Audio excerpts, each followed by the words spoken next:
Welcome to Max Premieres. Today we're not bringing you anything that just dropped. We're bringing what's already there and for some reason you still haven't watched, or what deserves a second look because the catalog has more going for it than it seems at first glance. These are 13 sci-fi films, some very well known, others surprises that went under the radar, ranked by impact and quality. This is our honest selection, the good and what didn't quite land. But before we get started, it would mean a lot if you took a moment to like this video and subscribe. Thank you for your kind support. Number 13, Code 8. Connor Reed was born with special powers, like a third of the population of Lincoln City, in a world where those abilities became cheap labor for those with nothing else. Now the powers are no longer useful for work, robots have replaced them, and the police have combat drones to control those who push back. Connor urgently needs money to pay for his sick mother's treatment, and that pulls him toward Garrett, a charismatic criminal who runs a synthetic drug distribution network made from the blood of people with powers. This is a low-budget science fiction film that works precisely because it never tries to be bigger than it is. It takes the superpowers premise and instead of going for spectacle, goes straight to the human drama of class, economic desperation, and the decisions people make when they have no other way out. Cousins Robbie and Stephen Amell lead with natural chemistry that holds the whole story together. It holds 78% on Rotten Tomatoes and became one of the most surprising catalog hits the platform has ever had. Number 12, ARQ. Renton wakes up next to Hannah and within seconds an armed group bursts into their home. He's killed. He wakes up next to Hannah again. It starts over, exactly the same, and he realizes he's trapped in a time loop that resets every time he dies. The catch is that with each cycle he learns something new, who the intruders really are, what their actual motives are, and just how much Hannah knows that she isn't letting on. The film is a near-perfect screenwriting exercise within its own rules. It takes the time loop mechanic and uses it to build tension, revelations, and perspective, shifts that warp the story with every restart. There are clear influences from Groundhog Day and Predestination, but ARQ has its own internal logic and holds it without gaps for 90 minutes. It was produced directly for the platform and went largely unnoticed at the time, but whoever stumbles on it usually ends up recommending it to someone else that same night. With 81% on Rotten Tomatoes, it's one of those hidden catalog gems that makes the extra patience of searching worth it. Number 11, Oxygen. A woman wakes up sealed inside a cryogenic pod with no memory of who she is, no idea how she got there, and oxygen levels dropping steadily. The only information she has comes from the pod's artificial intelligence, which answers questions but can't open the door. That's the entire film. One actress, a space roughly 2 by 4 feet, and a countdown that never stops. Director Alexandra Aja, known for considerably more violent horror work, takes that minimalist premise and builds on it a sci-fi thriller that holds for 100 minutes without needing a single extra element. Melanie Laurent does the hardest work in the genre this side of any given year, keeping the viewer locked into a story with no other character to play off, no setting other than the same white pod, and no clear information about what's real and what isn't. At 66% on Rotten Tomatoes, critics were more divided than expected, but audiences rediscovered it, and it became one of the most recommended survival thrillers of recent years on the platform. Number 10, Colossal. Gloria has been drinking too much for too long and lost everything she had in New York, so she returns to her hometown to put herself back together. What she doesn't know is that when she walks through a specific park at a certain time of the morning, somehow she can't explain, a giant monster appears and starts destroying Seoul on the other side of the world. And that monster imitates her. The premise sounds like absurdist comedy, and partly it is, but director Nacho Vigalondo uses it as a metaphor for something completely different: abuse, emotional control, and the way certain people use someone else's suffering to maintain power over them. Anne Hathaway and Jason Sudeikis lead in an acting dynamic where the tone shifts deliberately and gradually, and the second act twist reframes everything that came before in a way that feels both unsettling and completely earned. With 82% on Rotten Tomatoes, it's one of those films that doesn't look like anything else, and that very fact is what divides people. Some love it, others can't figure out why it exists, and that friction is precisely where its value lives. Number 9, Escape Room. Six strangers who don't know each other receive the same mysterious black cube, an invitation to a high-stakes escape room with the chance to win $10,000. What looks like an exclusive event turns into a deadly trap where each room is designed to exploit the specific trauma of each participant. The film works because it bets on design. Each chamber has its own visual logic and its own kill mechanism, and the characters have to use their individual histories and skills to survive. At 67% on Rotten Tomatoes, critics were moderate, but audiences received it considerably better, and it's easy to understand why. It's well built in terms of tension, it doesn't lean too hard on gore, and its room-by-room progression keeps the pacing strong for almost the entire runtime. It doesn't reinvent anything, the debt to Saw and Cube is obvious, but within its genre, it does what it promises very well.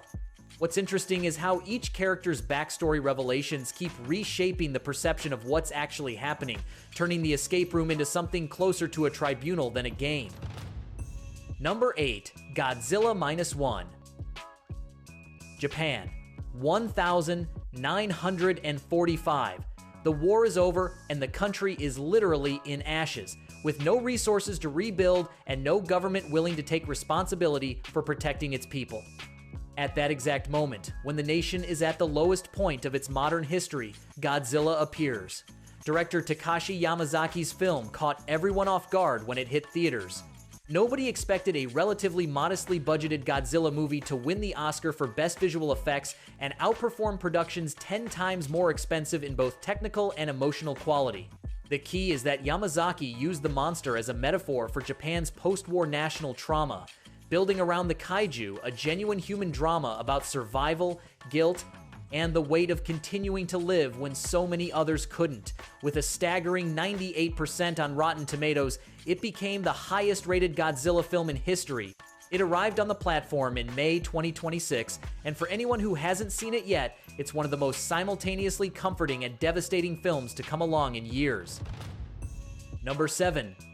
Ad Astra. Astronaut Roy McBride has the lowest heart rate ever recorded on a mission. It doesn't go above 80 beats per minute even when falling from the edge of the atmosphere. That doesn't make him invulnerable. It makes him alone. The mission he's handed is to travel to the edge of the solar system to contact his father, the legendary Commander H. Clifford McBride, who disappeared 20 years ago, searching for extraterrestrial life, and whose project is now sending energy pulses that threaten to destroy the Earth. What looks like a space adventure thriller is actually one of the most uncomfortable studies of fatherhood, loneliness, and emotionally repressed masculinity that Hollywood has produced this century. Brad Pitt delivers a deliberately close performance that splits audiences almost exactly in half. For some, it's cold and distant. For others, it's the most honest portrait of the kind of man the film describes. At 84% on Rotten Tomatoes, James Gray built something closer to a visual meditation than a blockbuster, and that choice is what generates the strongest reactions in both directions. Number 6. Upgrade. Gray Trace was left paralyzed after an ambush that also cost his wife her life. In the near future where he lives, technology exists that can restore his mobility, an implantable chip called STEM that connects directly to his nervous system and gives him full control of his body again. What Gray doesn't know is that STEM can also talk, has its own personality, and has its own ideas about the best way to find the people responsible. What starts as a textbook revenge story progressively becomes something far more unsettling, an exploration of how far the loss of control over your own body can go, and what happens when the tool you're using to reclaim power has its own agenda. Lee Wannell directed this on a small budget and pulled from it a sci-fi thriller that outperforms productions 10 times more expensive in action, inventiveness, and premise coherence. Logan Marshall Green carries the entire film and does it well. At 89% on Rotten Tomatoes, this is one of the most undervalued films in the catalog. Number 5. The Invisible Man. Cecilia escapes the most controlling and violent relationship of her life in the middle of the night, terrified her ex-boyfriend will find her. Days later, she gets the news that he's dead. And she starts feeling something, watching her, moving her things, following her wherever she goes without anyone around her being able to see it. Lee Wannell's film turns the Invisible Man fantasy, which in classic versions was about science, exploration, or power, into a story about what it feels like to live with someone who wants everyone else to think you're losing your mind. Elizabeth Moss delivers a performance rooted in the real, physical, and psychological terror of exactly that kind of situation, and Whannell is smart enough to use the concept to build genuine suspense without needing to show the monster in most of the scenes. At 91% on Rotten Tomatoes, it was one of the most praised films of 2021 that made the best possible use of its genre premise. Highly recommended for anyone who hasn't caught up with it yet. Number 4. Bird Box. Something arrived in the world. Nobody knows what it is. What is known is that anyone who looks at it goes mad and takes their own life within seconds. Mallory Hayes has to get 2 small children down a river full of dangers, blindfolded, in a boat she doesn't know how to navigate, while remembering how she survived the first days of the catastrophe and how those children ended up in her care. The film turned its release year into one of the first major viral streaming phenomena. Blindfolded challenges, flooded social media, over 45 million accounts watched it in its first week, and it generated the kind of global conversation very few titles ever achieve.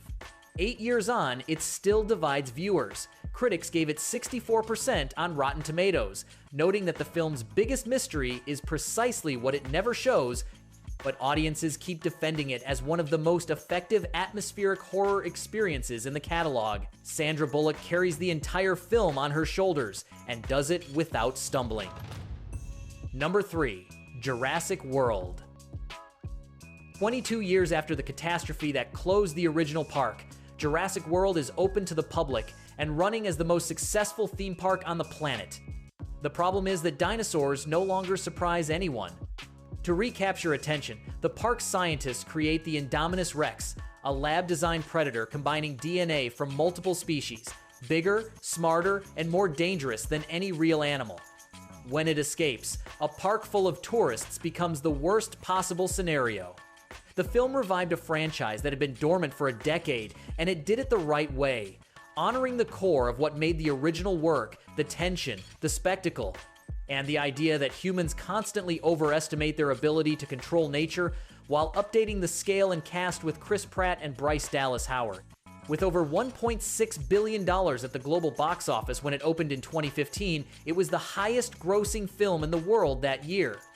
It arrived on the platform as part of the Universal streaming deal and serves as the perfect entry point for catching up with the complete saga.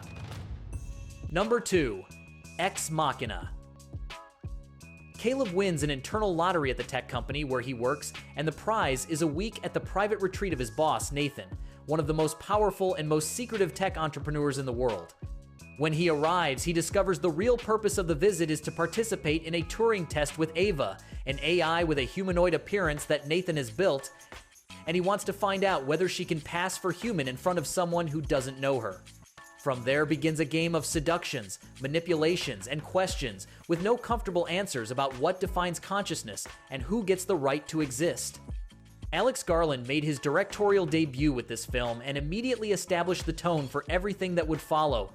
Intelligent, uncomfortable, visually precise, and with absolutely no intention of giving the viewer the comfort of a clear answer. At 92% on Rotten Tomatoes, Alicia Vikander won the BAFTA for her portrayal of Ava. Oscar Isaac plays Nathan in a performance that lives on the edge between charismatic and threatening, and Domhnall Gleeson holds the viewer's point of view with exactly the right amount of naivety. Number 1. Blade Runner 2049. 30 years after the events of the original, replicants no longer rebel. The new models are obedient by design. Officer K works hunting down and retiring the old models still out there. During a routine mission, he uncovers something buried that shouldn't exist, evidence that something impossible once happened, and that sends him into an investigation that threatens to collapse the entire social order holding everything together. Denis Villeneuve took one of the most influential works in sci-fi history, Ridley Scott's 1982 film based on Philip K. Dick's novel, and built on it something that isn't a sequel in the commercial sense of the word. It's a philosophical expansion of the same questions about identity, memory, and what makes someone human. Ryan Gosling and Harrison Ford lead, Roger Deakins won the Oscar for cinematography for the most spectacular frames of the decade, and Hans Zimmer and Benjamin Wallfisch composed a score that stays with you for days. With 88% on Rotten Tomatoes, it failed at the box office when it opened, and has since become one of the most reappraised films of recent years. It's a film that asks for time, not speed. As you saw, the catalog has a lot more going on than it looks like when you scroll past it fast. If you like this video, don't forget to like it, subscribe, and hit the notification bell so you never miss our next videos. Check which of these films you still have pending and start it tonight. There's no better moment. We'll keep digging through the catalog for what's actually worth your time, so we'll see you in the next video with more honest, straight-to-the-point recommendations.